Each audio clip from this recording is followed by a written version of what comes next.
Hey everybody, Karaoke here. Today's video is going to be a little bit of an opinion piece. If that's not your thing, the back button's up in the corner. You know how to use it.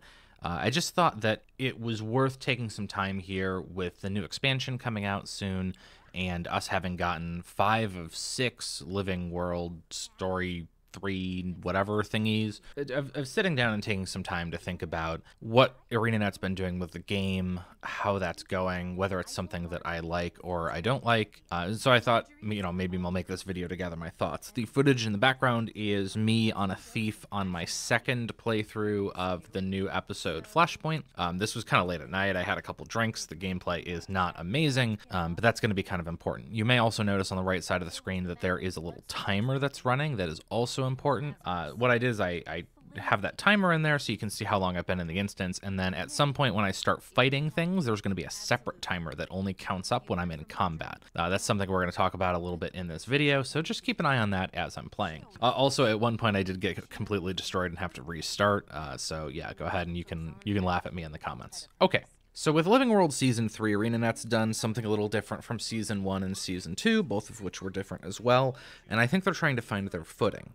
So as a quick recap, in Living World Season 1, ArenaNet was releasing updates roughly every 2 weeks. These were done by 4 different teams within ArenaNet, and they would have 4 months of real-time work to complete the episode. So every 4 months, a team would release its work in 2 different installments. The thing that's important about that is these 4 teams were producing very different content that was at very different quality. Sometimes the 2 patches, even from the same team, you could tell they put a lot more work into one than the other. And so Living World Season 1, as a gamer, as a person playing those episodes, it felt very disconnected. It didn't feel cohesive. The story didn't line up. There were a lot of problems with it. It was very problematic. Now, a lot of people will talk about that time as being the best time in the world of Guild Wars 2. And I think that was a lot in part because of the optimism that was created by this scenario. If you're playing the game and every 2 weeks you get something new, even if some of them suck, it's easy to tell yourself, hey, 2 more weeks, we get another new thing, and maybe that'll be awesome. And since some of them were pretty good, that worked for a long time. However, after about a year of this, so this would be early 2014, ArenaNet, I'm sure they saw that their player numbers were diminishing a little bit, and they decided to go a different route and start building an expansion behind the scenes. While they did that, they consolidated and shrunk the Living World teams from 4 down to, I think there was just 1 for Living World Season 2. Then they started building that in the background. Now, for a little bit, they pretended to still do releases every 2 weeks by having long breaks, long gaps in between chunks of releases that came every 2 weeks. I remember having a lot of arguments with people on Reddit where they kept saying, oh, they still do bi-weekly releases, there's just breaks, and that was obviously complete nonsense. Living World Season 2 gave us a single team telling a cohesive story front to back, but with large breaks in the content because they just didn't have enough people working on it to be able to release regularly. Now, so there were advantages and disadvantages to that as well.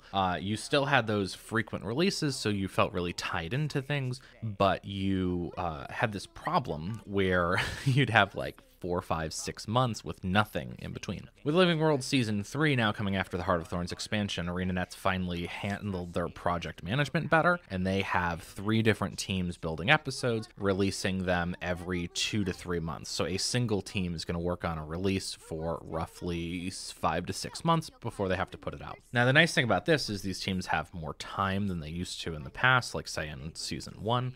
They're able to really build a nice quality episode, and then there's 3 different teams, so you still get frequent releases. However, I think Living World Season 3 has a couple problems, and it comes from the way that they've gone about building this. So if you think about the story of a lot of Guild Wars, they tend to jump around to different places and do different things. I think Guild Wars 1 was terrible in this respect. It always felt like, every time you met a new group, they turned out to be good, then they were evil, or they turned out to be evil, then they were good, and then you just went somewhere else. And the story was very disconnected this way. I feel like with these 3 teams, ArenaNet is now doing that in their living story. So the way that they've done these 3 teams is each team has a particular story that it's looking at, whether it's Jormag or Primordus or the White Mantle. And each of those teams is building 2 episodes to tell that story. Now, I think one of the problems with this is the 2 episodes that they tell is not enough time to make a reasonable story arc. So in Living World Season 3, there's an episode that sets up a big problem. Inside of that episode, it also establishes a small problem and solves a small problem. And then the second part of the series, there's a new small problem, and then you solve the small problem, the big problem. And like that's their arc that they've built for this. From a storytelling perspective, this seems questionable to me. And look, I'm a nerd. I'm not like a great writer or anything, but it feels so very shallow of an arc. Like they're not able to establish these bigger stories and continue them because they have teams that are, it's a 2-episode arc, right? That's not an arc, that is a line. And I think this wouldn't be such a big problem if it weren't for the role that the living story is supposed to play in Guild Wars 2. So the whole idea of living world, living story is to give people 2 things. The first is to make the world feel alive and growing and dynamic and like it's not stale. And honestly, on that aspect of living world, I think they're doing very well. With all the new maps and all the new stuff coming out, that's actually okay. But the second part of it is to keep people playing the game. So with a game like Guild Wars 2, because there's no subscription fee, people are very willing to play, put it down, play, put it down. And the living world is the thing that's supposed to keep the game installed on people's computers. The problem is the timing of these episodes is so spread out, 2 or 3 months, that I think people are very willing to just step away until the next episode comes out, and then they'll like log in and get the episode and not play it. And then they'll not log in for and after a little bit of doing that, they just uninstall the game because it's 30 gigs and they need more space for some different better game. So I think the living world, from what I've seen as a guild leader and as somebody who talks to a lot of other guild leaders, I've seen a real lack of people playing this game if their primary interest is some of these like living world, living story episodes. I don't think it's drawing people's attention. It's holding them into the game the way that ArenaNet needs it to for the game to be successful and healthy long term. One of the things that I hear a lot from people when discussing this is that it is okay for players to pick up the game, play it a little bit, and then put it down and come back a couple months later. And as an individual player, I think that's very true. You as a person, if you're like, hey, my life's busy, I got other stuff I have to do, I'm gonna not play Guild Wars 2 and then I'll just come back to it later, I think that's very okay. I got married earlier this year, and there were times where it was like a couple weeks where I'd log in and kind of say hi to people, but like I did not have much time to play, and I understand that. The problem is when that is months, and when you look at it from the perspective of communities like guilds, whether that's a raid guild or a world versus world guild or even just a social hangout and chat guild, when people are logging out and they're not coming back for months, and that happens to a lot of people, it's not just like 1 or 2 people, but it's a good percentage, that is very, very bad to the continued functioning of a guild and to keeping a community together. And I think what you're seeing is communities that are very, very large, that are primary just like, hey, we're a big LFG, there's a lot of random people chatting, we just, hey, I want to do this, and there's like 200 people online, and we only need 5, and so that's easy. Those sorts of communities can handle that a lot better than communities like mine, where, we want like 50 or 60 members, and maybe 20 or 30 of them are online maximum at any given time. When you lose one of those players because there's just nothing going on and they don't want to log in, that hurts a lot more, and I think ArenaNet is maybe ignoring some of those groups with the way that they're doing updates. And then the other thing, and this is contentious, I get a lot of disagreement from people about this even within my own guild, but I'm questioning the quality of these updates as well. So I understand that the updates are quality from the perspective of there's lots of voice acting and it's very carefully scripted. I think ArenaNet is trying to do this thing where it's like a live TV show that you tune into every couple months. Now, leaving out the part where most TV shows have weekly episodes and it's not every couple months, although that's important because I seem to forget what was going on every time I pick up the living story. But even if we ignore that for a moment, I think there's some major problems with what they're doing with the story in the game. And to give you an example of this, like I'm a busy adult with a 9-to-5 job and, family and friends. And I'm the person that ArenaNet's always talking about when they say they want the game to be like casual and you don't have to like play a whole lot and you can kind of just pick it up and play. Like I do fall into that category. I play probably 2 to 3 hours a day on average, which I think is more than most. But it's not like I'm playing this game for 8 to 10 hours a day or something like I see a lot of other people do. I'm busy, and my entertainment choices I make very carefully. So I choose to play Guild Wars 2 because I like to see my friends and I like to play games with them. I think the thing that people often forget about games is that they are games and that they're not just meant to be mindless wastes of time. So, as an example of this, like there's a lot of movies out there that I haven't seen. Guardians of the Galaxy 2 just came out, and if I'm deciding tonight what I want to do I want to go see Guardians of the Galaxy 2 or do I want to play, Guild Wars 2 Living Story? The reason that I would choose Guild Wars is not because Guild Wars 2 has an amazing story that's really funny and entertaining, and it's going to make me laugh more than Guardians of the Galaxy will, because that's like patently not true. And we're leaving out for a moment the cost thing, because I understand that not everybody can afford to just go out to the movies, but everybody has a Netflix subscription, and I've never even seen The Godfather, so like there are better story options out there that I could go watch. There is no way in the world that ArenaNet, and I don't mean this as like an insult to them, but just with the time and resources and talent they have on hand, they cannot build better stories than you or I could get on Netflix or Hulu or just flipping on TV or going out to the movies. So the reasons that I play Guild Wars 2, and I would imagine the reasons most everybody else does, is that the story is good enough, but it also adds interactivity and it adds a social element. Now, that social element is a little bit more questionable. Some people like to just play alone and they hate other people, and I don't understand why the hell you would play an MMO, but that is apparently a thing. But the interactivity is a key part of that, and that's the reason why I have the timers on below. The amount of time that you spend doing what I consider like gaming, like playing the game, hands-on keyboard, attacking stuff, using your weapon skills, in the Living Story instances, which are our primary story content that we get between expansions, that time is very, very low. There's maybe 8 more minutes in the video. If you look, the amount of time that I'm in combat by the time we get to the end, it is maybe 20 to 25%. So 20 to 25% of the time I'm fighting stuff, 75% of the time plus I'm watching people talk to each other, or I'm walking from point A to point B, or I'm waiting on a scripted move of an NPC to finish, or maybe there's a cutscene. But whatever it is, the Living Story right now, it feels very passive. It feels like I'm watching something play out rather than actively participating in it. And that's been a complaint for things that ArenaNet's done for a while. Although I think the most famous version of this complaint is like watching Cormier become a god while you did all the work. But at least in Guild Wars 1, you did the work. In Guild Wars 2 Living Story, and to some extent, although lesser so in the hot story, you're just kind of watching people talk about it. This is especially egregious with Tyria, who basically tells you everything that's going on and what you need to do, and then you kill some stuff, and then she tells you what to do next. And I think that ArenaNet has backed away from the gaming part of their game. I think that there's a lot of reasons for this, and I think that some people will like that, which is fine. If people like that, that's okay.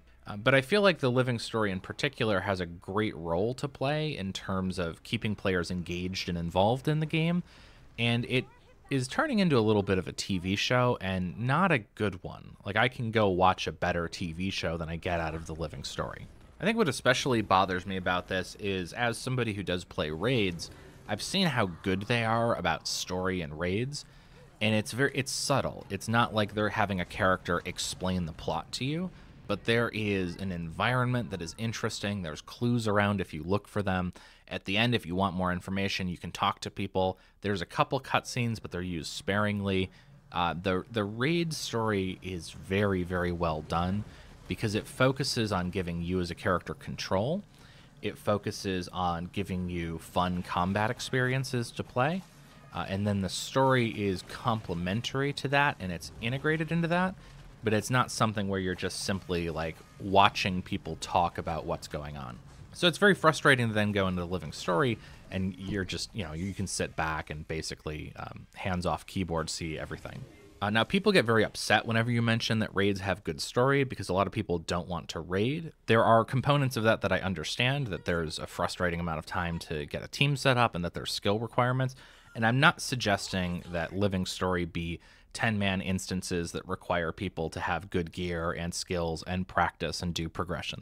That's not what I mean. I don't want Living Story to be challenging in the way that raids are challenging.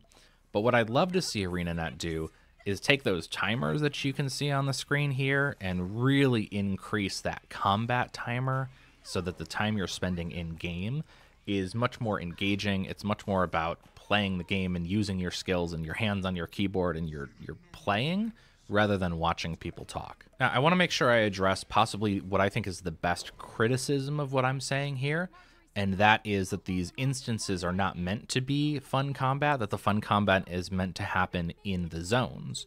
Which I do understand. The casual grouping that you can do in open world might be superior to having to, like, say, get a group together to do an instance. However, I've mostly found those zones to be something that's a barrier for the last piece of the story rather than anything beyond that. So the way they've built most of these story episodes is you do an introductory story piece, then you have some busy work to do in the open world, and then you get your final story piece. And that's fine. I don't love it, but I understand why they put that kind of gating in there. But the delivery of story through open world is somewhat limited, and I don't tend to do most of it because I don't really enjoy it. But even for people in my guild who go in there and they try to do all the events and look around and see everything, that content lasts them maybe a week or two, and that's being pretty generous, and then they're done and they're waiting for more stuff. Whereas, you know, things like dungeons, and I hate to bring up dungeons again because I know we've beat this dead horse into a pulp, but something like dungeons, or if you look back to the missions from Guild Wars 1, especially the story mission pack, or, you know, some of the more challenging instances in Guild Wars 1, those were very replayable. People would go and do them again and again and again, and they have a story and they have a theme and they have an environment that's cool. But they're really focused on the gameplay aspect of it. And that's something that I appreciate, and I think we're really missing in Guild Wars 2. It doesn't have to be dungeons, but I wish that we had some sort of content that's scaled by player size. So the living story, if you go in with 2, 3, 4 players, like, it's just a complete joke. I wish we had something that, you know, scaled by player size, that was a little bit challenging, and by little bit I mean, you know, dungeon tuning or easier, that you could go and get story in a way that was a little more engaging of an experience.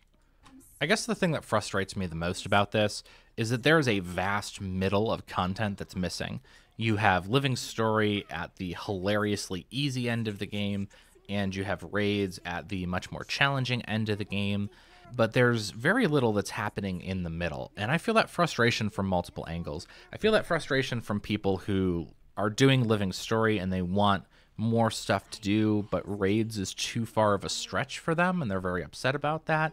I think that's where most of the anger about raids comes from. It's not raids specifically, but just I don't have a lot of stuff. And then from my angle, where, you know, I really enjoy the raids, but I wish that I had more stuff that I could do on a regular basis that came out that was maybe a little bit more casual. Like, I enjoy raids, but I don't raid every day, and I don't necessarily want to raid every day. So I wish that there were other things to do. And fractals are supposed to be that thing in the middle, but they have such a small team working on them that's doing a fantastic job, but they're a very small team. They're releasing them infrequently, and fractals are troubling for a whole host of other reasons, mostly because of the alt unfriendliness of Agony, as well as, you know, having to get ascended gear as a gate. So there's a lot of reasons that makes it more difficult to play with friends. So I would love to see ArenaNet seriously try to create a new style of content, something that fits in between the joke easiness of the living story and the very high difficulty of raids, that really satisfies those items of, like, you want to be able to do it with friends easily with as few barriers as possible, and you want the player to be engaged in doing stuff throughout. Because I do think that those items of interactivity and of social play are what make games an interesting, compelling option, even when the story isn't as good as something like a TV show. So those are my thoughts. I know a lot of people tend to disagree with this. Hopefully you guys have some feelings of your own, which you're welcome to leave down in the comments. What I want to know from you is, you know, do you enjoy the living story episodes as is? Do you find them sufficient to keep you playing long term? Is that from the instances themselves, or is that from the maps? And do you agree with me that there's this kind of vast middle of content that seems to be missing in this game, and the game's much worse off because of it? Thanks, guys, and hopefully I'll talk to you again soon.